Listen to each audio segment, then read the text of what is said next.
All right, I know this is primarily focused on soybeans and wheat, but I'm gonna talk about corn a little bit, because what happens, especially in today's market, and obviously there's a connection between corn and wheat prices. They interconnect, everybody kind of knows that. But when corn prices are high, that they tend to have a really big impact on wheat prices, because wheat has to stay at a premium above corn so that it doesn't get used as a feed. Okay, so when corn prices are low, wheat kind of does its own thing.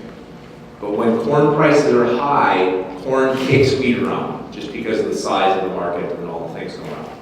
So I'm going to touch on a couple things of corn, and I'm going to kick into soybeans and into wheat, and then we'll open up for questions.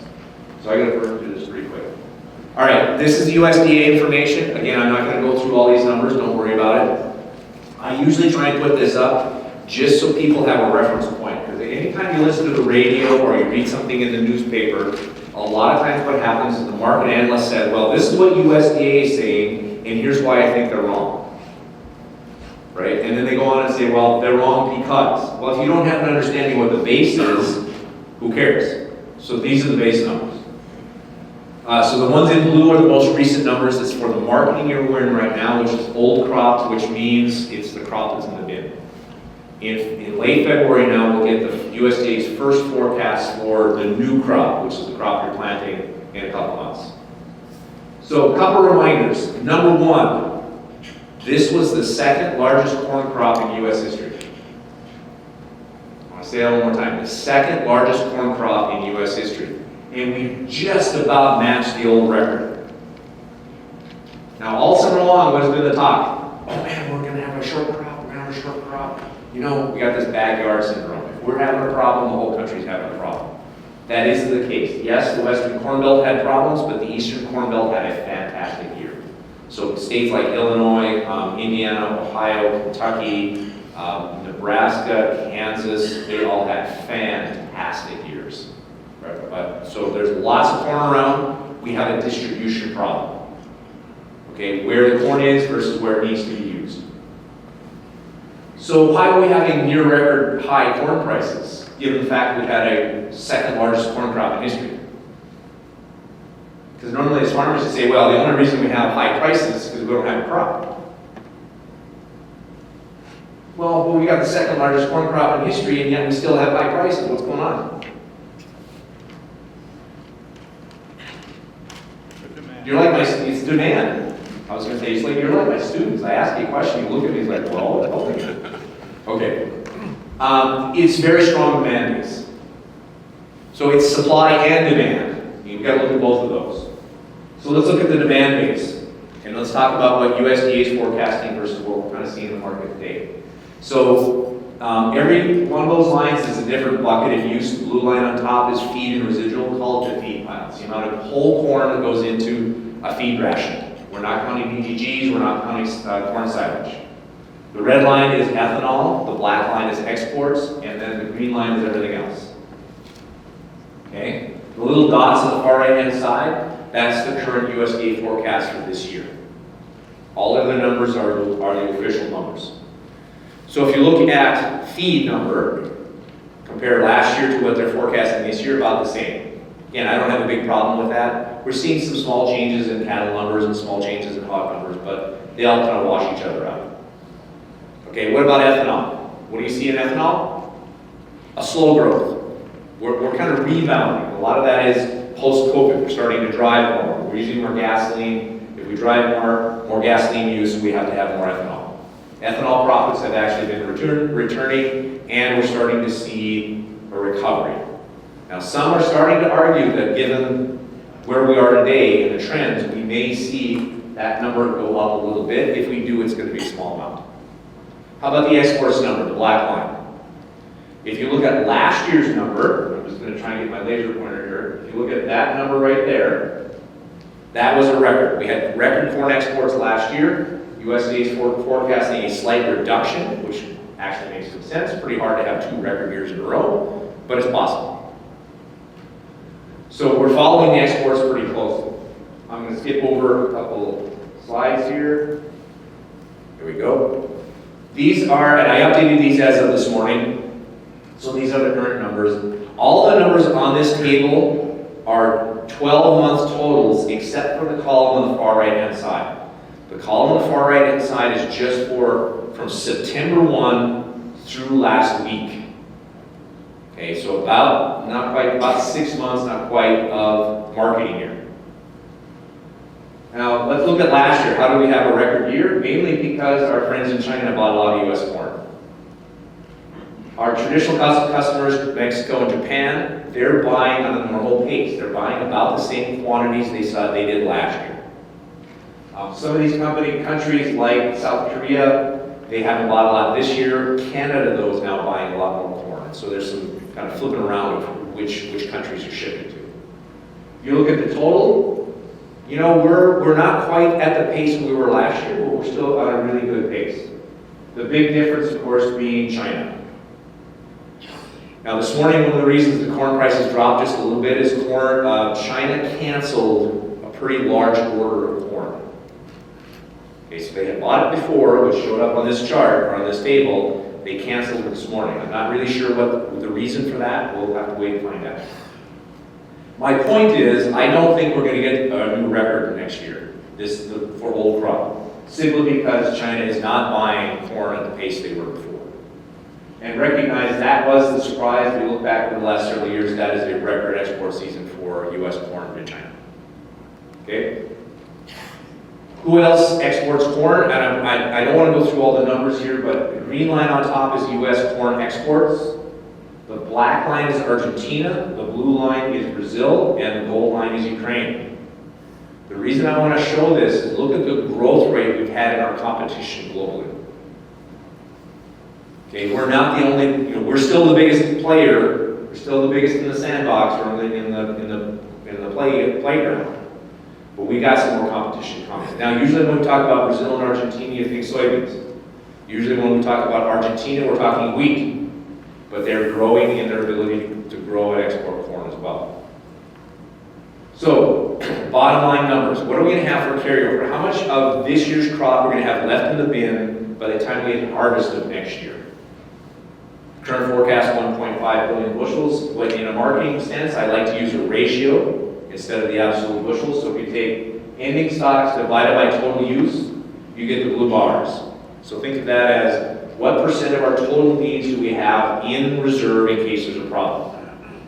A couple things to think about on those blue bars. When the blue bars are really small, when our carryover stocks are very, very tight, two things happen. We tend to have very high prices because we don't have much around.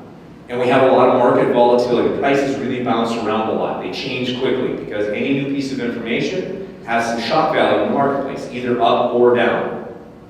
If we have the bins full of grain, we tend to have lower average prices and very stable prices. It takes, something really big to have an impact on the marketplace because we have all this grain around. Okay, so let's look at the red bars, so you be on the far right-hand side. How does that compare to history? And I'm asking the question in the context of not only price volatility, but also how many acres of corn do we need in 2022? A lot. Okay, there's our record low. That was 1996. Here we are in 2011, 2012, 2013. Here's where we were a couple years ago. What was the corn price a couple years ago? A lot lower. Okay, so my question, does the corn market really need to buy a whole bunch more acres? Can they afford to give up a lot of acres?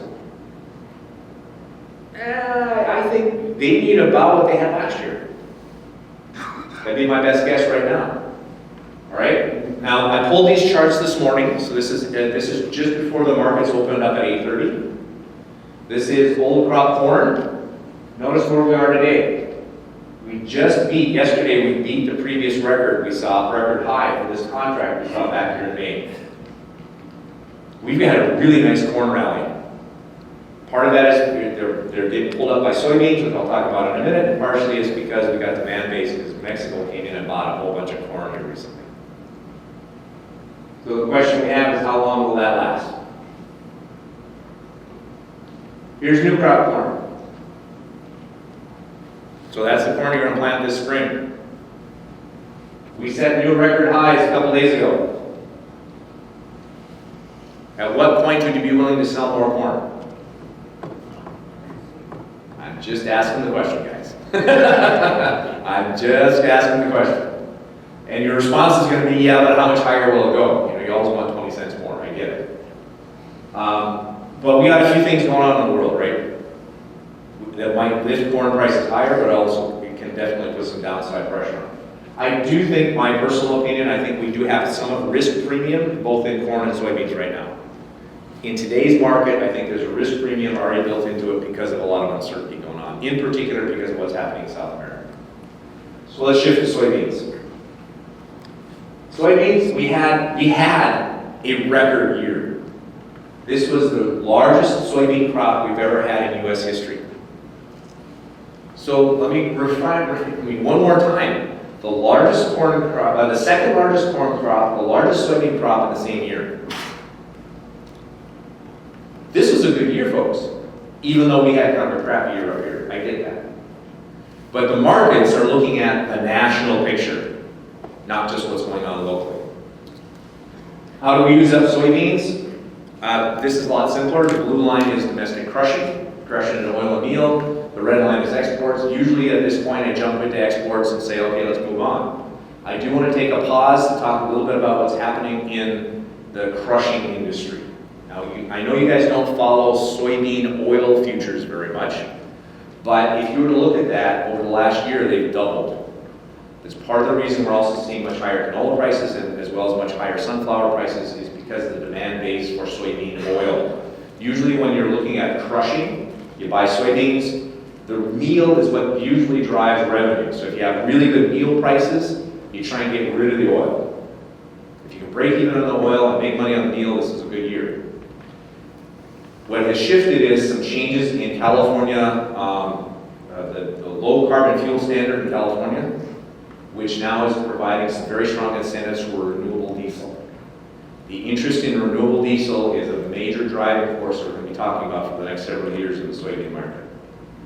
So crush margins for soybeans right now are really good and have been for a long time. We're setting new crush records, the amount of volumes of crushing that's going on. There's some plants that are expanding. There's obviously some new plants coming online. The blue dots on the right-hand side, I think USDA's got it pegged because that's pretty much maximum capacity. The crush industry is running full bore right now. And it's not until we get some of these new crush plants coming on that we're going to see this thing take up again. So let's shift into exports. Last year was a record soybean export year also. Again, this is the demand base. USDA is currently forecasting a slight reduction from last year's record. I think they're going to be pretty close by the time all the dust is cleared. Let's look at the numbers. Again, all the numbers on this table are 12-month totals except for what you see on the right-hand side, which I updated this morning. China is still our #1 buyer, with Mexico and European Union being 2 and 3. So here's where we are right now versus the total from last year. You look at those numbers, you say, man, we're only 6 months into this thing. That should be pretty good, right? They're going to blow the top off it. Not necessarily, because our exports are very, very, very seasonal. We have almost all the exports we have of soybeans occur in 6 months. By the time the Brazilian crop gets harvested and starts hitting the marketplace, our exports drop off to almost nothing. So the red line you see right now is the updated numbers for our exports this year, relative to history.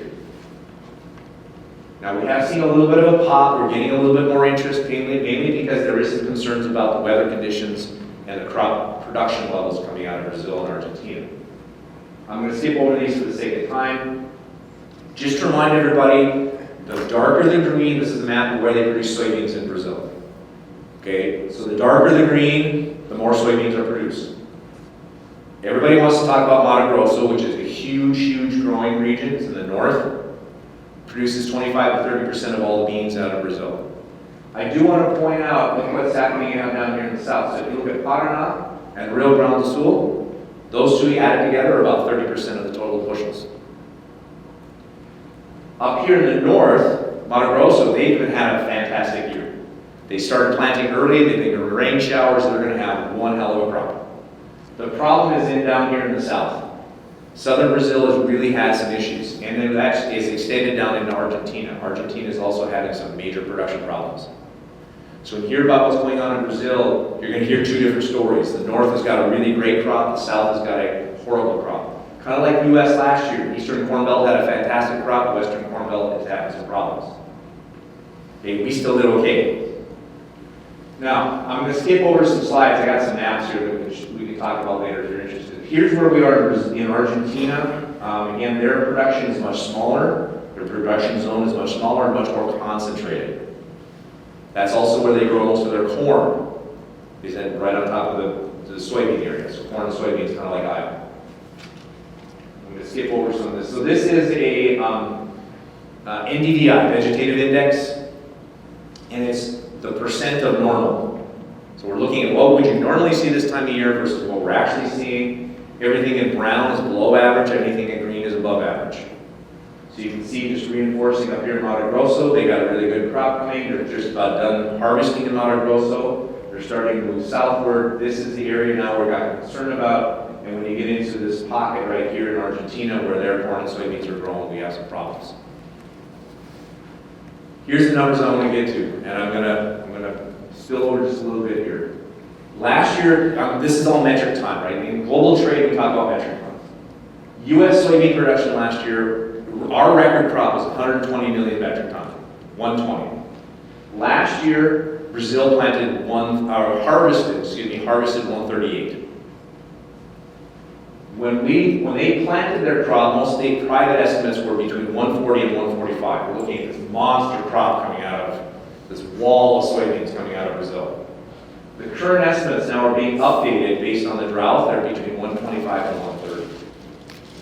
So when you guys were harvesting, everybody's saying 140 to 145. Now they're saying 125 to 130. That's about a 20 million metric ton reduction.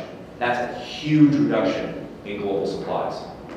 That's the main reason, not the only reason, but the main reason we're seeing a lifting in the soybean price for both old crop and new crop. Those numbers are coming in surprisingly low. Ending stocks, let's just look at this graphic. So here's where we were during the trade war. Here's where we're back here in the actually that is the low right here in 2012. Here's where we are today. My question is, how many soybean acres do we need in the U.S.? Do we need more soybean acres, about the same, or less soybean acres? What's your best guess? About the same. So we're talking a lot about this big competition for acres. There's a big fight for acres. No, we're just trying to find the right balance nationally. Up here, there's a competition bidding for acres. We have all the specialty crops. But if you look nationally, it's just a matter of finding the right balance. We can see a little shifting, a couple million acres back and forth, and it's not going to have a big impact. Okay, here's soybean prices. This is old crop. I know I told people earlier on, you should better be selling back here, and I'm hearing about it. Okay, this is new crop. We just got contract highs yesterday. Okay, giving $14 on the futures. $14 on the futures. What are you waiting for? 16, yeah, right, okay. Good luck with that. Wheat, we did not have a good wheat year. I'm going to flip through these because I want to get to Q&A. The problem we're having in the wheat market, which is very different from corn and beans, the blue line is domestic milling, the amount we use mill into flour in the U.S. The red line is exports. Okay, the dots are USDA forecast. We're not going to export as much simply because we didn't produce as much. Our problem is, who do we sell to? We are now selling to some very traditional, stable customers. Mexico is our #1 wheat buyer. Philippines is typically #2. Last year, China was #2. They came on late in the season. I actually called that, by the way, if people remember. And then Japan is #3. So far, China hasn't bought much, and I don't expect them to buy much this year. Okay. What's that? Why is that? It's because last year, they were using a lot of their wheat for feed. This year, they're not doing that. They have a bigger corn crop, and they're also importing more feed barley from France and Australia. So they were feeding wheat to animals, and they were back-feeding their milling wheat off the international market. So there was a quality play going on, but there was also a pricing thing. Okay? Carryover stocks. This is all wheat. This is all wheat, all of them blended together. This is spring wheat only. How many acres of spring wheat do we need now in 2022? What's the bidding for acres going on in spring wheat right now? About the same. About the same. I mean, I don't know that the spring wheat market can lose a lot, but they're going to have to work like crazy to try and buy more acres. Okay, that's the spring wheat numbers. Here's our spring wheat exports. Philippines is by far number one. You notice China bought a little bit last year. They're not buying anything this year. I'm going to skip ahead because of time. Here's where we are as of this morning for old crop wheat. Looks like a little different pattern, doesn't it? And here's new crop wheat. Now, in my opinion, and then I'm going to stop and open up for questions. In my opinion, I think the spring wheat market will wake up to the fact they're going to lose too many acres and get a little more aggressive by the time we get into late February, first part of March. So for old crop wheat, I hope you've got it sold. For new crop wheat, I'd hold off just a little bit and wait to see what happens as we get into February and March. Late February, early March. That's when I think the spring wheat market will realize, oh man, we're going to lose too many acres. One more comment, because I get this all the time, Russia and Ukraine. So this is Russia over here, this is Ukraine over here. The red stars are the export terminals for Ukraine. The blue stars are the export terminals for Russia. The black star in the middle, it's on that island or that peninsula of Crimea. Remember Crimea a couple years ago? There's a big naval base, Russian naval base right there. Russia has two big naval bases, one in Crimea and the other one way up in the Arctic Circle. So, if there is to be more of an increasing conflict between Russia and Ukraine, what does that mean for exports out of the Black Sea? It's going to be difficult. And oh, by the way, I zoomed out, here's Crimea. All the shipping has to go through a canal in the middle of Istanbul. So to be able to get from the Black Sea and the Mediterranean, you have to go through a canal that goes to the middle of the city of Istanbul, Turkey. So how easy or difficult would it be to blockade that canal? Pretty easy, either on the north through, on the Black Sea side, or even on the Mediterranean side. This is going to be something very, very interesting to watch, not only for wheat, but also for corn, because Ukraine is the fourth largest corn exporter. Remember what I showed you in the map before? Ukraine is a big corn exporter. So with that, I'll open up for questions. Okay. Yep. All the numbers, okay, that you put out, it seems to me, is this on? Well, it is, okay. How do you explain, it seems unusual to get this much of a run up in the futures, but also to have as strong a basis, for instance, on new crop, soybeans, at least for this area, it's stronger than I've seen at this point, and even wheat, corn. I looked at one, so the comment was, given the new crop bids for futures, you look at the basis levels for harvest. It seems unusual to me. It is very unusual. I looked at one bid kind of north of here, they were 3,500 for harvest delivery. It's like, wow. I've seen 2,500. So what is that signaling? It's signaling that the export market, there are exporters, there are international market people that are really interested in trying to contract some 2022 soybeans. And they're not getting a lot of bites. And so the basis level is increasing to try and incentivize you, because you're buying and selling cash. Futures is great if you're buying and selling cash. And so the futures market is only doing so much lifting, and now the cash market has to do more lifting to try and get you to sign up. So what that signals to me is that there's some really strong international demand out of the PNW. There's some big buyers that usually buy out of PNW that are looking for beans, and they're not getting enough bites yet. Okay? Back to Russia to Ukraine. Yep. With Russian troops there, how, the Ukraine farmers, are they individual, country-wise, and how are they going to know if they're going to seed or not? With Russia there, how's that going to affect their seed? That's a great question. I mean, you as a farmer, I mean, as long as there's not shooting going on, you probably seed your crop. The winter wheat's already in the ground. And most of the wheat that Russia and Ukraine export is winter wheat. What we would classify as hard red winter wheat. They got a different classification system, but if you took their wheat, graded in the U.S., it would grade as a hard red winter. Okay, and so almost all the exports that you see are hard red winter. Now, one of the other things I want to point out very quickly on this Russia-Ukraine thing, if there is a blockade or they can't export, global wheat prices will increase, especially for hard red winter wheat. But I don't think that necessarily translates into a bunch of U.S. hard red winter wheat suddenly hitting the export market. Because we're priced out of the market right now. Remember what I said about corn being so high, wheat has to stay at a premium so it isn't used as a feed? That's keeping us out of the international market. Most of the buyers of hard red winter wheat from Russia and Ukraine, it's Egypt, it's North Africa, it's the Middle East, it's Pakistan and Bangladesh. They are very price-sensitive buyers. Australia and Argentina both had record wheat crops this year. I don't think we're going to be first call from Egypt to say, hey, you got some more wheat to sell.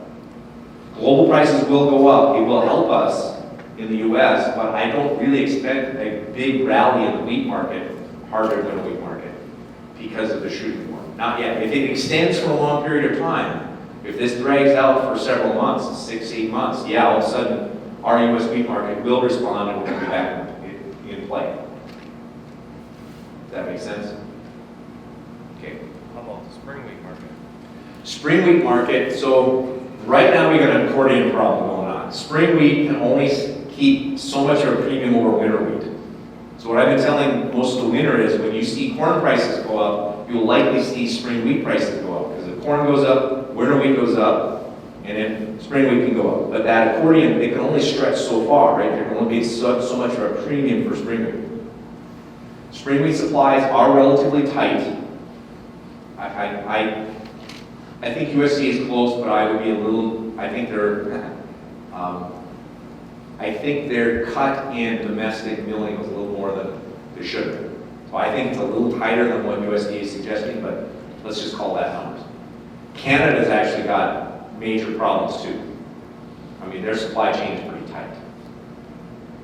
Okay, again, what are we going to plant in 2022? That's the real question. We've got the supplies to get through 2021. We've got enough wheat in the bin from last year and this year, previous years, to be able to get the supply chain working. Okay. The question is, what about 2022? And you look at Canadians, canola, look at canola prices versus spring wheat. What are you going to plant? Canola slam. I had one of those flash email things from the Cargill plant in West Fargo. They flashed out yesterday. They had a $30 hundredweight new crop bid. It only lasted for a short time, but they flashed it out and said, here it is. If you're interested, give us a call. $30 canola versus what, $8.50-ish spring wheat? Yeah, I get the math. So where would spring wheat have to get to compete with canola? You can't. Can't? You can't. Now, what's going to limit canola is, of course, rotation, especially in Canada. I mean, Canada's been pushing rotation as hard as they can for canola anyway. And because of club root, there's only so much more extra land they can bring into play. Because they got to steal from someplace. And right now, pulse sprouts aren't bad. They're probably not as strong as canola, but they're not bad. Durum is trying to make a play. I think we'll see some increase in durum acres both in the U.S. and Canada because they need them. And of course, oats and flax, which are relatively small, but still, those, geez, you can get a contract for those, hang on. Okay, one more question. Again, I want to be careful of time. I will be hanging around for a little bit afterwards if you want to talk privately.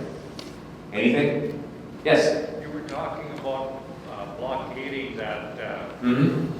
Who's going to stop that? Russia? Who's gonna put up the blockade, or who's gonna prevent the blockade? Yeah, Well, okay, so think about it. So again, the Russian naval port is right there. That's why I showed this map. Russian naval port is there. Here's where the Ukrainians have their exports. Here's where the Russians have their exports. Whether it's a grain ship, an oil tanker, or a cruiser, like a battleship, it all has to go through that canal. My guess is both sides are going to block it. If there is to be shooting, the Allied, I mean the NATO nations in the Mediterranean are going to prevent things going in and out, and I think the Russians on the other side are going to prevent things from going in and out. It's not really, A, it's not hard, but B, who wants to have a bunch of commerce as well as other naval ships going back and forth? And that is the only outlet. There is only one. They're talking about having a second, but they haven't started construction yet. So there's only one way out of the Black Sea, and it's through the middle of Istanbul, Turkey. Has that ever been done before? So with that, I've been given the big stick and saying it's time to move on. So thank you for your time and attention, guys.